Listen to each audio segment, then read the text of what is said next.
Ingenieros, muy buenas noches. Darles la más cordial bienvenida nuevamente a nombre de nuestro decano departamental, del ingeniero Víctor López Durán, Recording in progress. en el tercer día de la Semana de la Seguridad y Salud en el Trabajo. Fecha, bueno, en este caso, evento que se conmemora, pues, el 28 de abril. Este evento está siendo organizado por el capítulo de Ingeniería de Minas, conjuntamente con el área de YEPI, del Colegio de Ingenieros del Perú, Consejo Departamental del Cusco. Mencionar que también estamos realizando la transmisión en vivo a través de nuestra página oficial del CIF Cusco por Facebook. Ahora sí, sin más que decir, voy a darle la palabra al moderador de este evento, quien es el ingeniero Freddy Oblitas Peña, presidente del capítulo de Ingeniería de Minas, para que también pueda tomar la batuta de este evento, dar la bienvenida también a nuestros expositores del día de hoy. Muchas gracias por el pase, estimada Diana.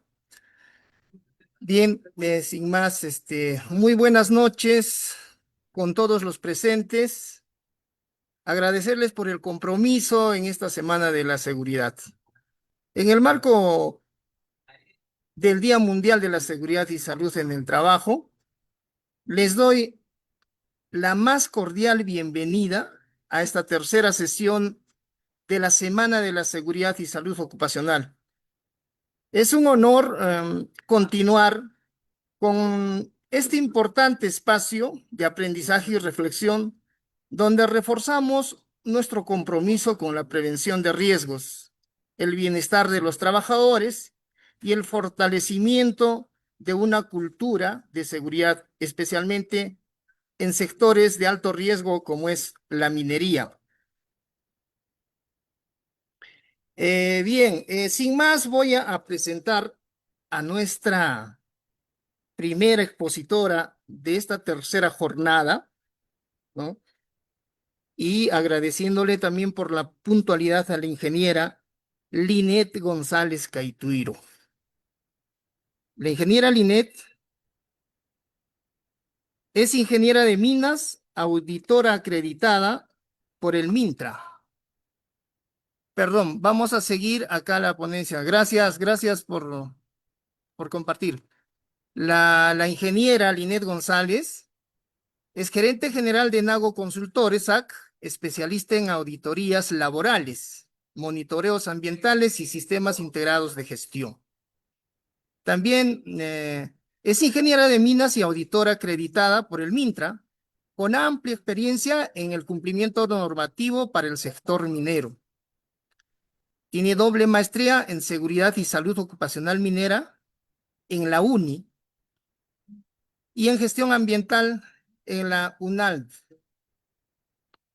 Nuestra ingeniera es experta en la implementación de sistemas de gestión enfocada en la mejora continua y la sostenibilidad operativa en organizaciones de alta complejidad. Una vez más, agradecer su puntualidad, ingeniera Linet. Dejo a consideración de la sala para su exposición. Buenas noches. Buenas noches, Freddy. Muchas gracias por la invitación. Es un gusto volver a verte, por lo menos por las pantallas, y Gracias. a las personas que se han conectado para poder reunirnos en esta noche, ¿no? Sé que han estado empezando desde el 27, 28 y ahora 29. Voy a compartir mi pantalla, si me dan permiso, por favor.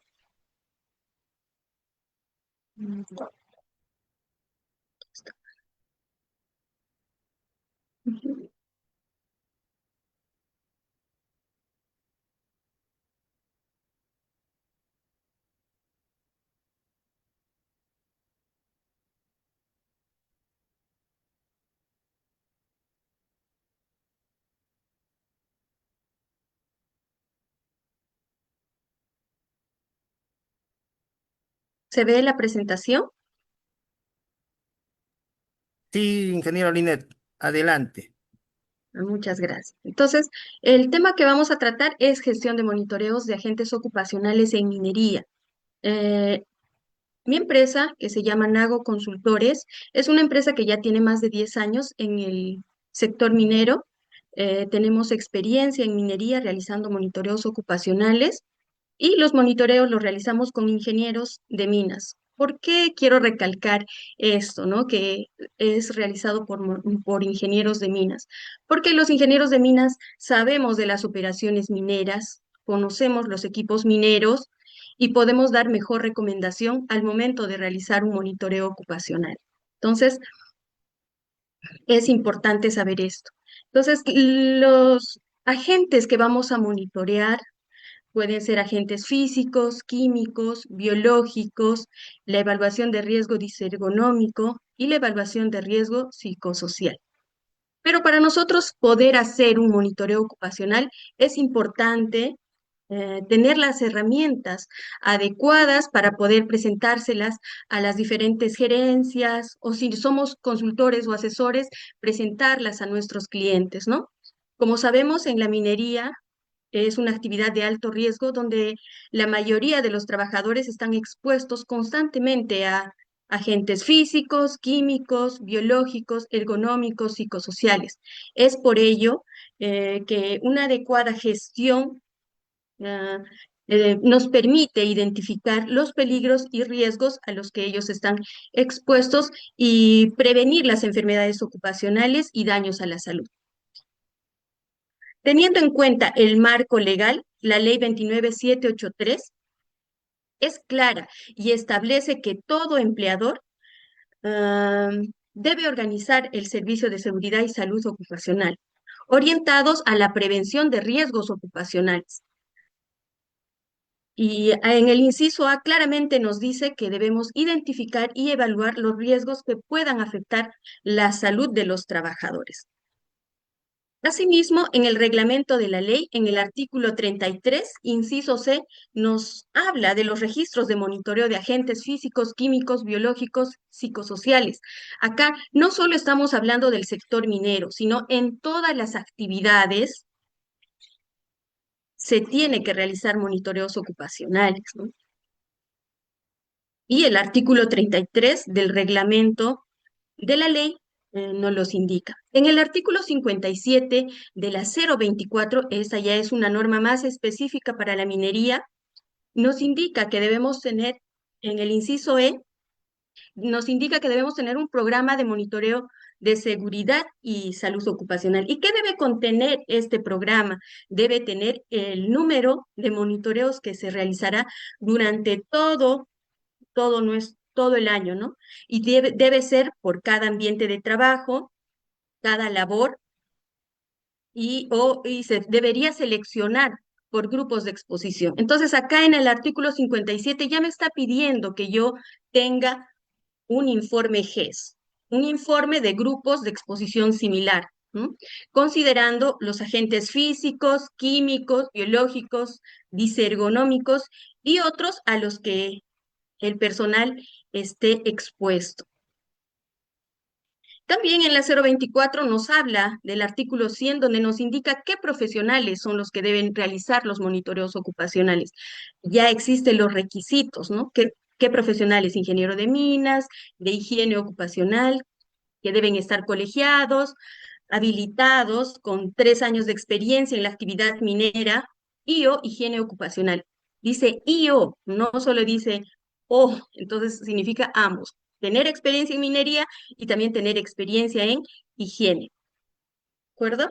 En el artículo 101 ya nos va detallando la gestión de higiene que debemos realizar. Identificar los peligros, evaluar los riesgos que afecten la seguridad de los trabajadores, los controles de riesgo relacionados a la exposición de agentes físicos y la incorporación de prácticas y procedimientos seguros y saludables a todo nivel de las operaciones.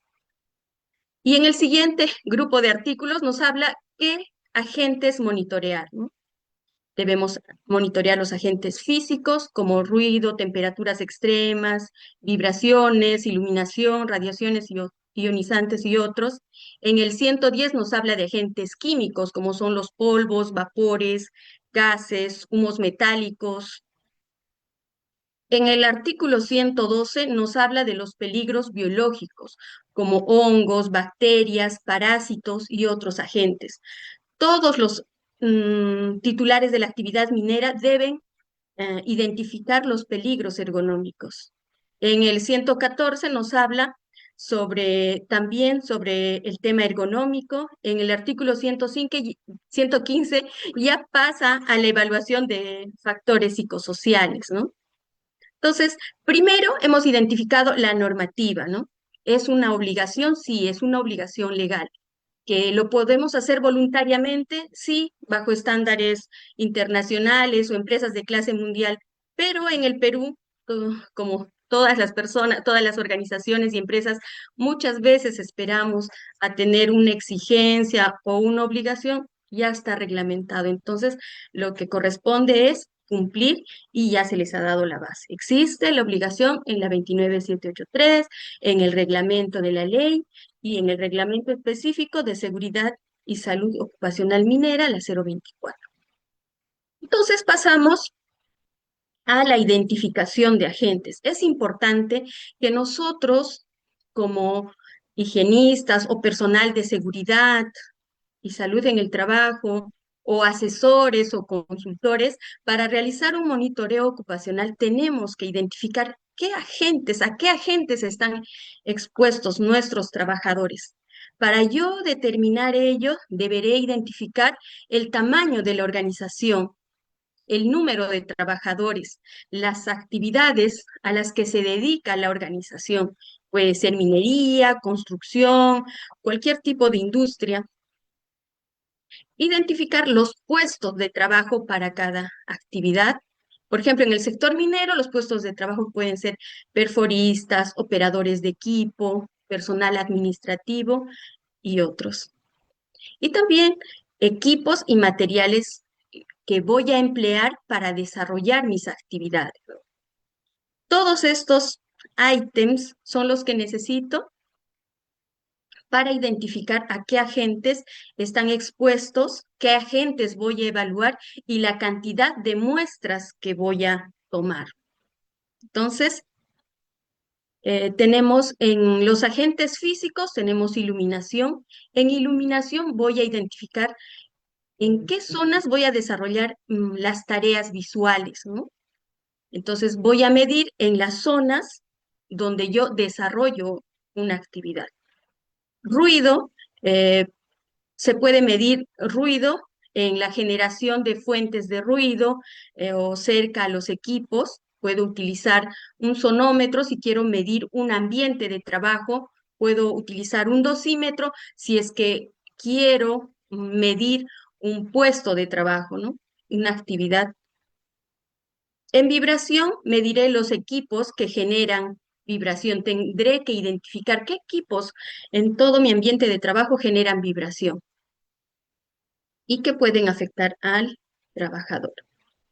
También para estrés térmico identificaré zonas de alta temperatura, áreas donde hay presencia de calor o zonas de frío extremo, por ejemplo, al ingreso de las labores mineras cerca a las bocaminas donde hay la velocidad de aire es mayor, entonces ahí también hay este estrés térmico por frío, ¿no? Entonces, hay que identificar en base al conocimiento previo que se tenga sobre agentes físicos, identificar en qué zonas voy a medir qué parámetros y la cantidad de puntos. También tenemos radiaciones no ionizantes que puedo medir en generadores eléctricos, cerca de subestaciones eléctricas o donde tengo soldadores. Ahora pasamos a la identificación de agentes químicos. En agentes químicos deberé verificar qué zonas hay presencia de polvo o partículas suspendidas.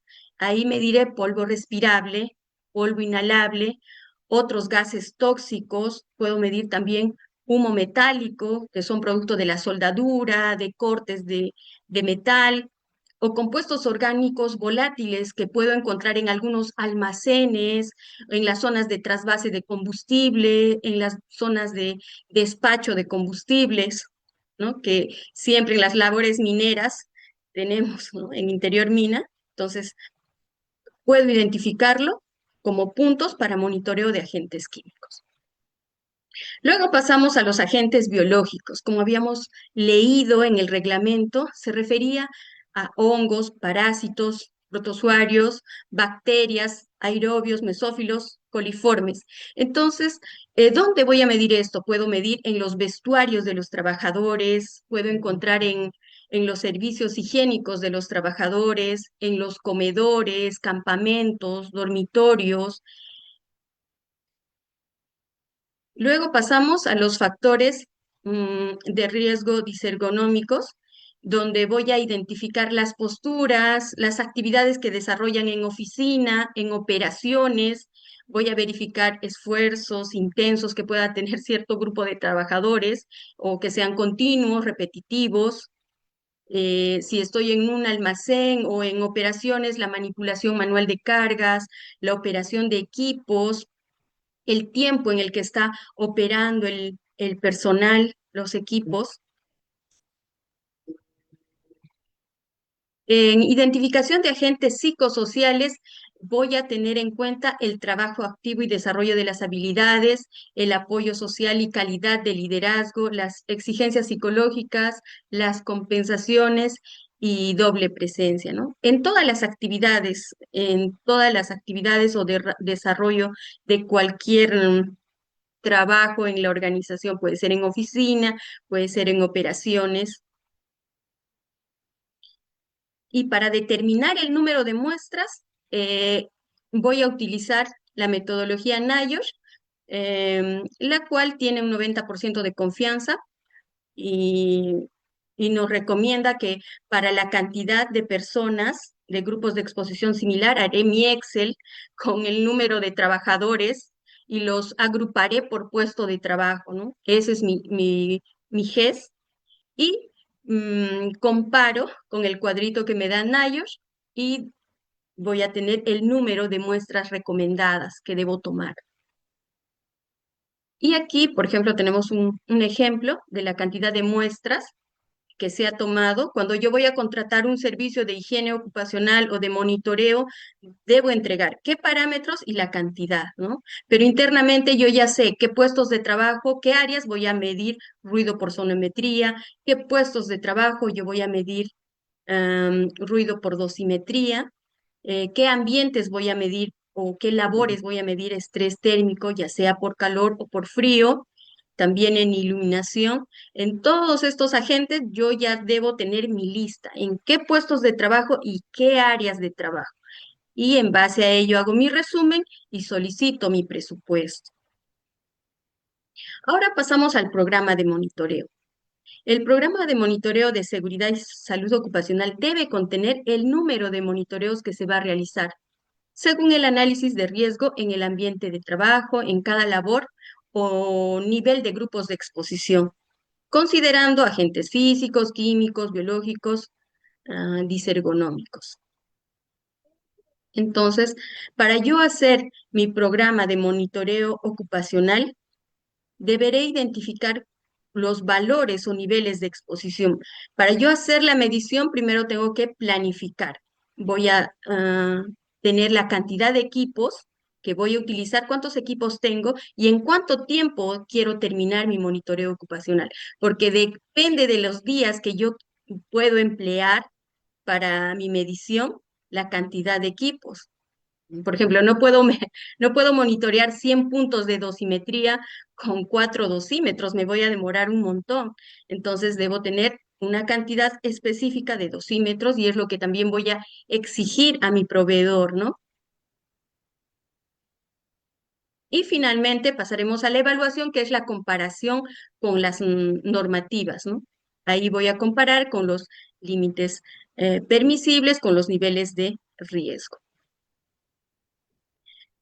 Para yo emplear los equipos de monitoreo ocupacional, los equipos de medición, debo tener en cuenta el número de equipos, si estos equipos están calibrados y están certificados.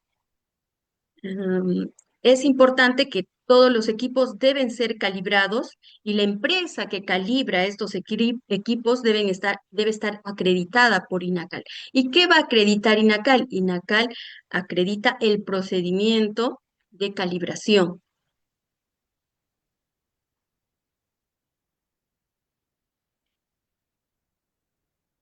Por ejemplo, acá tenemos un equipo de monitoreo que es un dosímetro. Actualmente los dosímetros ya se han vuelto más pequeños, más versátiles, mucho más fácil el uso, no pesan mucho, entonces los trabajadores con tranquilidad lo van a poder llevar, ¿no? Con este dosímetro voy a colocar la jornada completa al trabajador, de acuerdo a como me indica la guía de la 024. Lo voy a ubicar muy cerca al oído, el pabellón auditivo.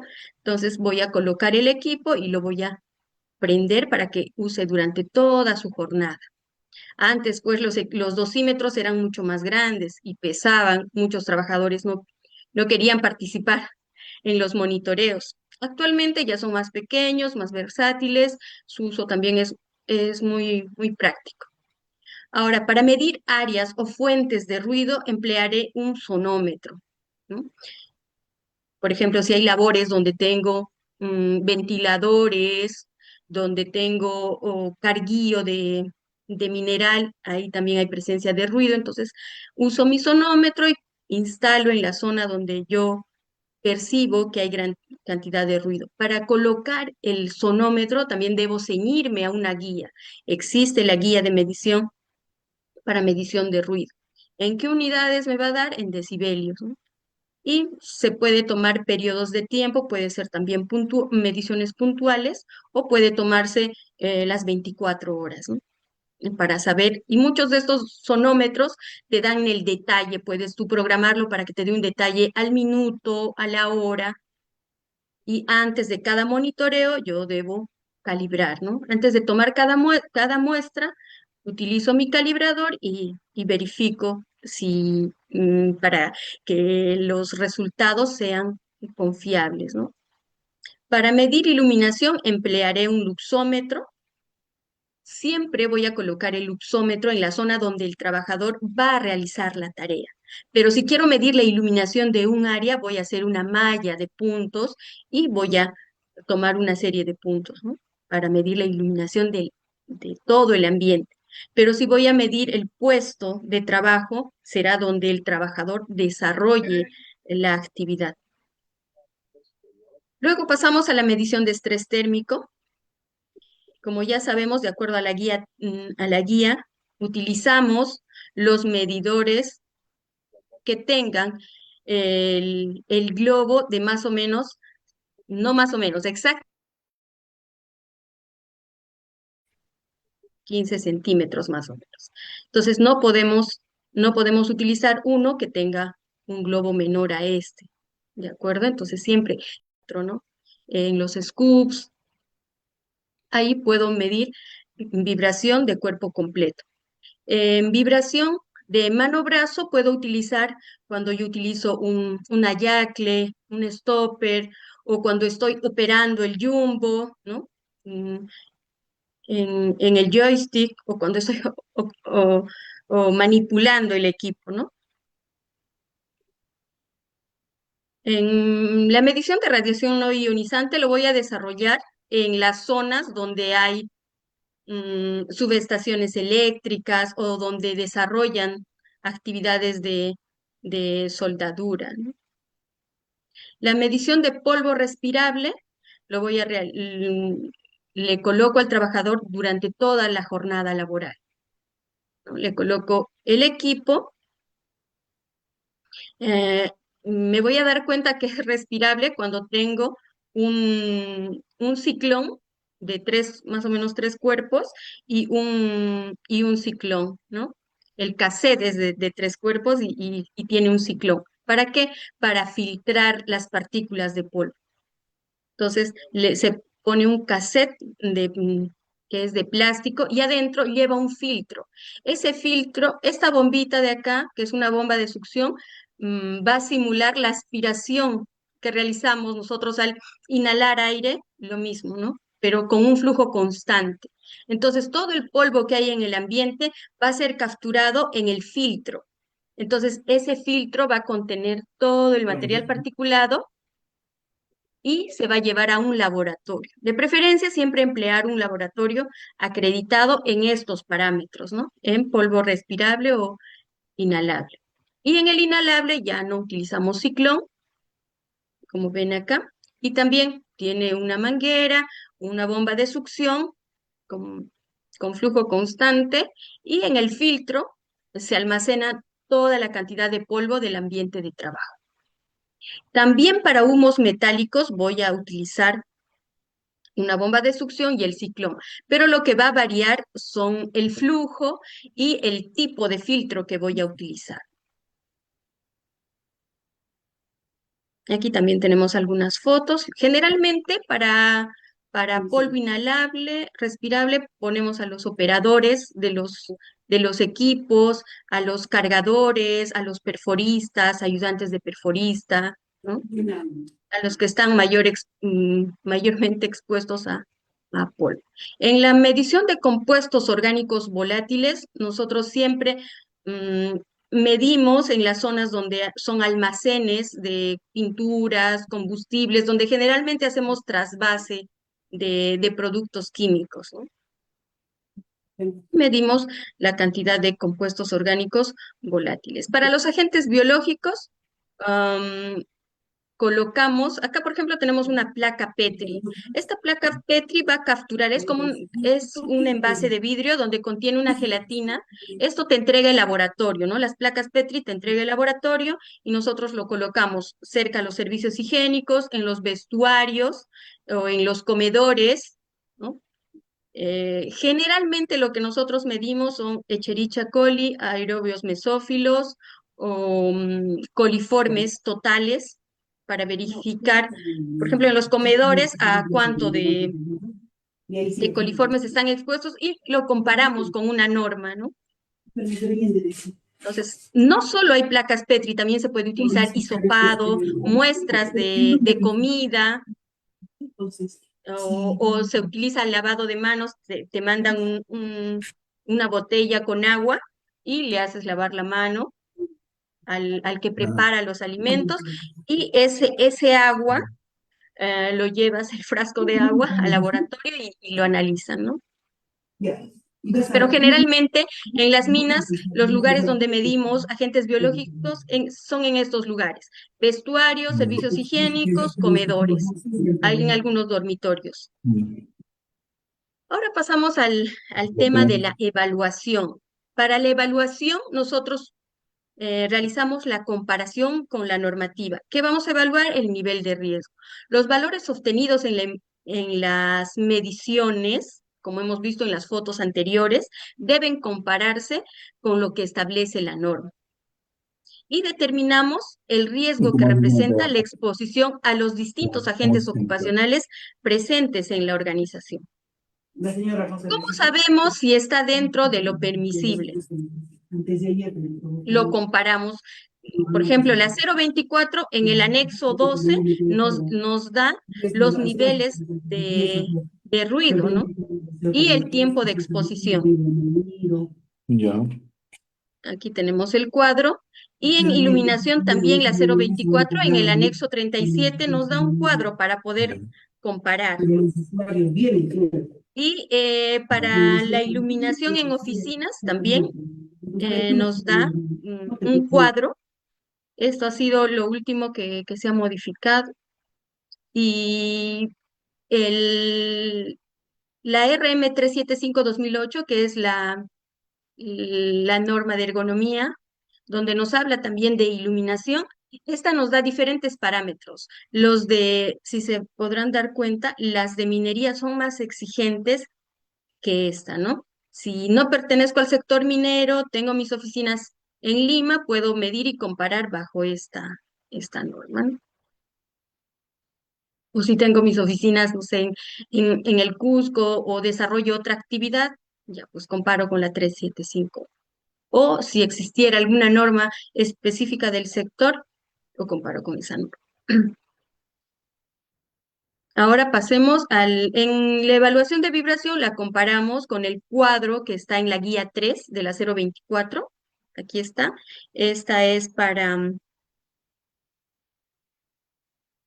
nos da la duración total diaria de exposición y se compara con los valores en metros por segundo al cuadrado. Estos valores nos da el medidor de vibración. Y acá tenemos para cuerpo entero. Este es para mano, brazo y este es para cuerpo entero. Ambos cuadros están en la guía 3. Para comparar la evaluación de estrés térmico, yo tengo un cuadro de los valores límites que establece el anexo 13 de la 024, ¿no? Acá tengo el cuadro y también tengo que calcular el consumo metabólico. Igual, de la misma forma que el de iluminación y el de dosimetría, también para estrés térmico existe en la RM375 el cuadro para realizar las comparaciones, ¿no? Y para los agentes químicos existe un decreto supremo que es la 015/2005 SA, donde me da todo un listado de agentes químicos. Sin embargo, esto ha sido actualizado hace poco, en el 2025, que ha sido modificado y actualizado algunos valores. Sobre todo hay algunos valores que son de agentes químicos que son cancerígenos, ¿no? Eso ha sido actualizado. Y este es el cuadro que tiene el anexo 15. En base a esto, a este cuadro del anexo 15, comparamos, ¿no? Comparamos polvo respirable, polvo inhalable, ¿no? Los diferentes agentes que quiero medir, ¿no? De algunos compuestos volátiles o algunos agentes mm, químicos. Para la evaluación de agentes disergonómicas hay muchas metodologías. Sin embargo, las más usadas son Rula y Reba. Incluso hay combinaciones, ¿no? De Rula y Reba, combinaciones con otras metodologías, ¿no? Las que siempre se han utilizado, las más comunes son Rula, que es un método destinado a valorar los factores de riesgo de las desviaciones articulares, el esfuerzo o fuerza de repetitividad para las extremidades como brazo, antebrazo, muñeca, hombros, cuello, tronco y piernas. Respecto al ámbito de aplicación, se recomienda limitarlo a trabajos repetitivos, ¿no? De posición sentada. Y para trabajos operativos, ¿no? Donde se va a evaluar brazos, antebrazos, muñeca, hombros, cuello, tronco, piernas. También se aplica ajustes para el tema de P.